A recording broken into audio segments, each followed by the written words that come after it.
This is an emergency update, so I'm going to get straight into it. Over the weekend, the United States and Iran reached a peace deal. After nearly 4 months of war, both sides have declared an immediate and permanent end to military operations on every front, including Lebanon. The signing ceremony is locked in for Friday in Switzerland. Now, here's why a crypto channel is talking about the Middle East peace deal. Because this one thing, if it holds, could be the macro swish that ends the pressure that's had Bitcoin down nearly 50%. And let me show you exactly how the dominoes will start falling. Just a quick one before we dive in. If you want the Australian angle on this stuff, so the tax, the structure, the actual strategy, and not just the headlines, then make sure you hit the subscribe button. And also, if you like this video, pop a thumbs up, because this is the kind of thing that we break down every single week. Let me give you the receipts first, because this does matter. On Sunday, Pakistan's Prime Minister Shehbaz Sharif announced that a peace deal between the United States and Iran had been reached. The immediate and permanent end to military operations on all fronts, including Lebanon. Now, the mediators involved with this were Pakistan, Qatar, Saudi Arabia, and Turkey. And the official signing ceremony is set for Friday, the 19th of June in Switzerland. Trump also got onto Truth, his social media platform, and made it all official. And I'm going to read it word for word because the last line tells you everything about what comes next. He said, quote, "The deal with the Islamic Republic of Iran is now complete." He then authorized the toll-free opening of the Strait of Hormuz and the immediate removal of the US naval blockade. He signed off the quote with, "Ships of the world, start your engines. Let's see the oil flow." Remember that line, because that is the whole story for markets. For 4 months, this single stretch of water, the Strait of Hormuz, was effectively shut. And that's somewhere around a fifth of the world's seaborne oil that traders could not count on. The war kicked off at the end of February, the blockade went on in April, and the whole time there was a premium on oil. And this is a fear tax sitting on top of the oil price. Here's the honest bit, because I'm not going to oversell it to you. What's actually been reached is a memorandum of understanding. It kicks off a 60-day window to negotiate the harder stuff, including Iran's nuclear program, and the actual documents getting signed this Friday. And it already nearly fell over. Israeli strikes on Beirut almost blew up the talks over the weekend. There were reports Iran was ready to walk and was readying a response before some last-minute concessions on Lebanon talked it back from the edge. Now, I'm telling you this because we've been here before with this conflict. There's been ceasefires this year that were brokered within days. So I'm not standing here telling you the war is permanently over and it's all sunshine and rainbows from here. However, I am telling you a major step has just happened and the market is already pricing that in. So you need to understand the chain reaction so that you're ready either way.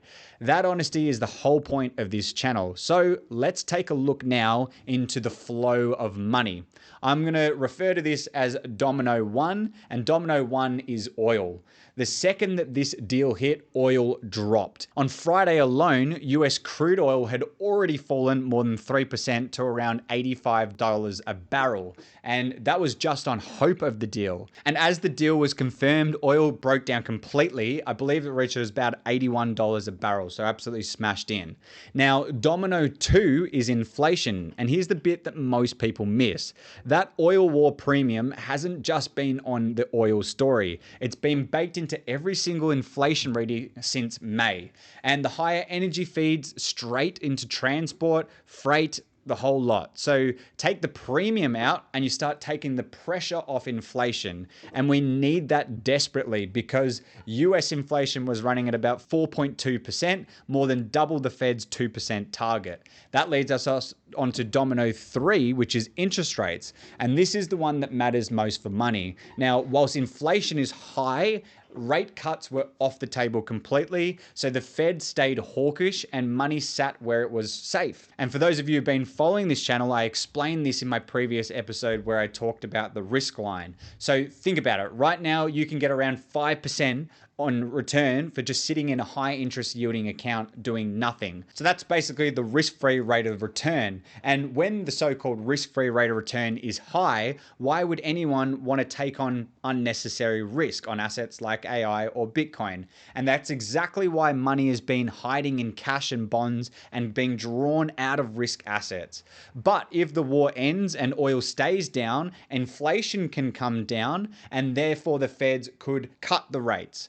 And the moment that that happens, the moment that 5% return starts to shrink, that leads us on to domino 4, the rotation. And this is the whole game. When the risk-free rate of return drops, that parked money needs to go looking elsewhere to actually get ahead. And it starts to rotate out of the risk-free left side of the risk line and into things like Bitcoin and AI. And that's the macro switch that I'm talking about. The war ends, oil falls, inflation eases, interest rates can therefore come down, and that's where we start to see money rotate back into risk assets like Bitcoin.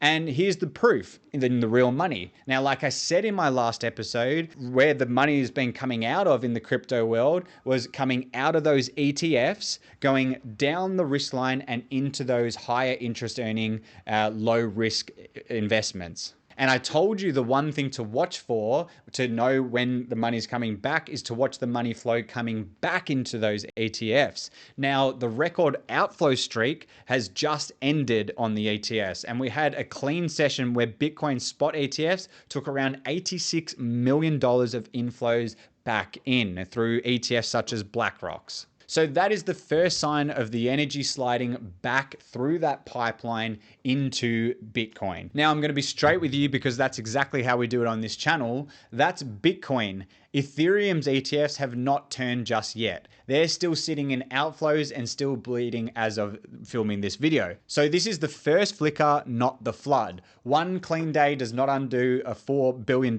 exit. But it's the first time the needle has started to point back towards the right direction, and it's lining up with the exact macro switch that we've been walking through. When the proof and the setup start agreeing, you need to pay attention. And just a quick one for those of you at home, a lower global oil will flow through to you Aussies at home. So you should start to see petrol prices come down, and your cost of living and inflation picture should be better off too. The RBA watches those same dominoes. So this is not just a US story. It should hit your wallets at home as well. Now, if you're watching this thinking, okay, I can see the setup, but I don't actually know how to position for it. And that's exactly what I'm covering in my free live webinar, Building Life-Changing Wealth Through Crypto. I'm going to walk you through my 4-step blueprint process: learn, implement, grow, and automate. And it's the exact framework that I use, and I teach 1,000 clients on how to set up the right tax structure, how to set up the right investment strategy, entry and exit plans, hand delivering you the right level of analysis, and as well as email and texting you whenever I buy or sell assets like Bitcoin and other crypto assets. So if you want to come to that live webinar, you can register using the link in the description. Also in the comment section, it's a pinned comment.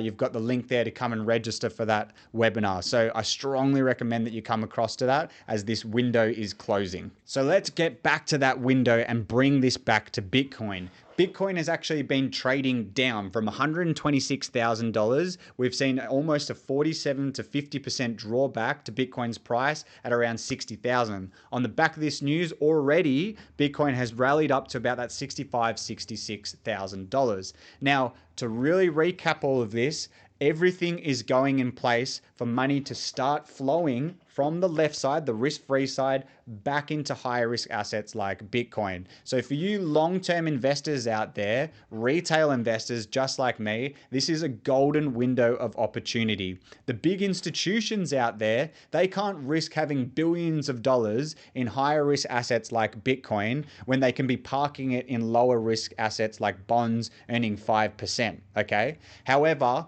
us retail investors, we can take on a little bit more risk. We can identify that the market has crashed almost 50%. Look at the, zoom out on the charts, look at the longer term horizons. Nothing has really changed for the fundamentals of Bitcoin. It's just a short term price drop due to institutions pulling money into a risk-free environment. Now, if you understand everything that was mentioned in this video, we should start to see that money start to flow back through. However, that window of opportunity to get into an asset that's 50% down is absolutely closing. So again, make sure if this video made sense to you and you want to start learning how you can take that next step and really build a proper strategy around accumulating Bitcoin and building long-term wealth in the cryptocurrency market, that you go to the description and register for that live webinar. Leave a comment in the comment section if you're understanding all this, if this channel is helping you. I respond to absolutely every single comment that I see there. And if you are loving this channel, make sure you subscribe and leave a thumbs up for this video. Thanks heaps, guys, and I'll see you in the next episode.